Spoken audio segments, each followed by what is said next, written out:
In the heart of what was once the magnificent kingdom of Benin, a young prince named Edo stood before the ancient ruins of his ancestral home. Clothed in the traditional attire of his forefathers, a richly woven fabric that seemed to hold stories of glory and despair, Edo felt the weight of his lineage heavy on his shoulders. The kingdom, now shrouded in mystery and overgrown with the wild flora of the region, whispered secrets of the past as the wind rustled through the leaves. Edo, having grown up in exile, knew little of his heritage but was determined to reclaim the throne that was rightfully his. Guided by the tales his grandmother told him under the moonlit sky, he embarked on a quest to uncover the hidden truths of the Benin kingdom. The mystical aura that had always surrounded him since birth seemed to grow stronger here, pulsing with the heartbeat of the land. The ruins, majestic even in their decay, were a testament to the greatness of the Benin kingdom. Sculptures and artifacts, eroded by time, hinted at the sophistication and power of his ancestors.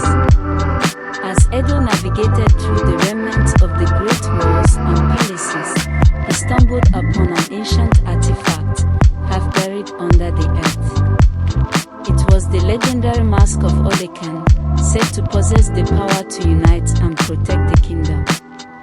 As Edo held the mask, a surge of energy coursed through him, visions of the kingdom's past, its rise, glory, and eventual downfall, flashing before his eyes. He realized then that his journey was not only about reclaiming a throne but about restoring the soul of Benin.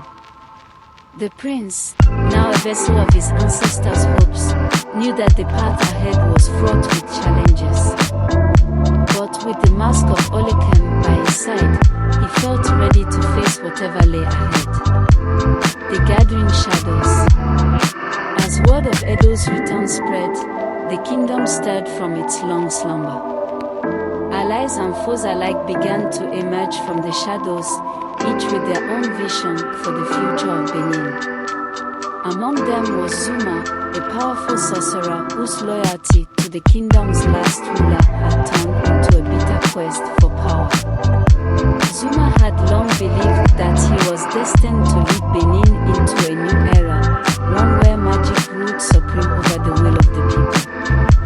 Edo's claim to the throne threatened Zuma's ambitions, setting the stage for a conflict that would determine the fate of the kingdom. As Edo gathered his allies, including the descendants of the kingdom's noble families and the guardians of its sacred traditions, he knew that he needed more than just the Mask of Olokun's power. He needed the trust and love of his people, something that could not be won by magic or force alone. The prince spent days and nights learning the ways of his ancestors, understanding the delicate balance between tradition and progress. He traveled to the farthest reaches of the kingdom, listening to the stories of its people, and in turn, sharing his vision for a united Benin.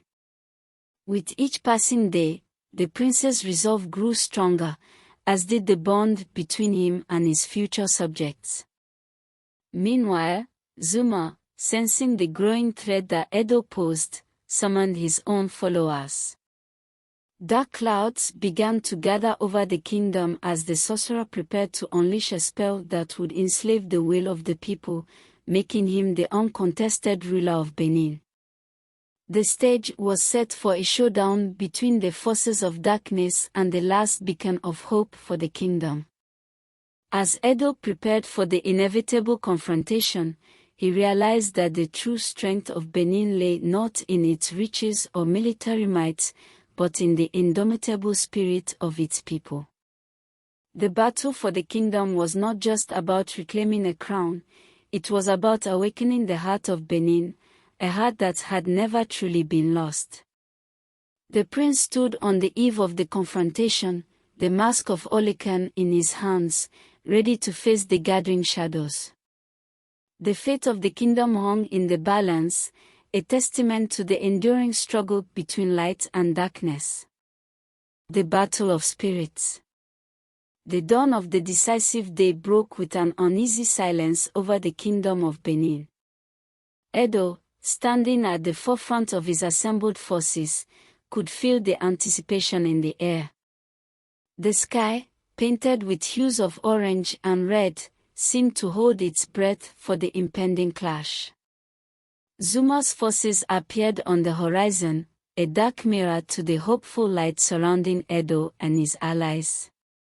The battle commenced with the roar of warriors, the clash of metal, and the powerful incantations of sorcerers. Edo, with the Mask of Olokun set firmly upon his face, moved through the battlefield like a force of nature, inspiring his followers and pushing back the tide of darkness. Zuma, from the other side, wielded spells of shadow and fear, aiming to crush the will of Edo's forces. As the conflict reached its zenith, Edo and Zuma found themselves face to face, the fate of the kingdom hanging in the balance.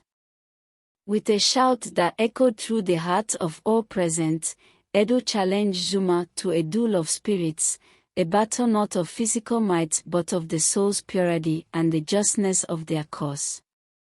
The air crackled with energy as both leaders poured their essence into the duel, the outcome of which would decide the course of Benin's future. The ground trembled, and the sky darkened as if night had come early, only to be illuminated by the brilliant light of Edo's spirit, clashing against the darkness of Zuma's magic. In the end, it was Edo's unwavering conviction and the righteousness of his quest that prevailed. Zuma's shadows were dispelled, leaving him defeated and powerless. The sorcerer's followers, witnessing the purity of Edo's purpose, laid down their arms, and the darkness that had loomed over the kingdom began to recede. A new dawn for Benin. With the defeat of Zuma and the dissolution of his dark enchantments, the kingdom of Benin witnessed the first light of a new dawn. Edo, now recognized as the true heir and savior of his people, was crowned in a ceremony that echoed the traditions of old yet embraced the promise of a new era. Under Edo's rule, the kingdom experienced a renaissance of art, culture, and governance. The ruins of the old kingdom were rebuilt, not just as they were, but as a symbol of resilience and innovation. The prince, now king, made it his mission to foster unity among his people, bridging the gaps between the old ways and the new paths they would forge together. The Mask of Olokun, once a symbol of power and protection, became the emblem of the kingdom's revival. It reminded the people of Benin of their strength in unity and their ability to overcome darkness with the light of hope. King Edo's reign marked the beginning of a golden age for Benin, where prosperity and peace flourished. The kingdom, once lost to the annals of history, reclaimed its glory and stood as a testament to the indomitable spirit of its people. As the years passed, the tales of Edo's courage, the battle against darkness, and the resurgence of the kingdom became legends, inspiring generations to come. The kingdom of Benin, with its rich history and brighter future, remained a beacon of light, not just for its people but for the world, a symbol of what can be achieved when hearts are pure and intentions are noble.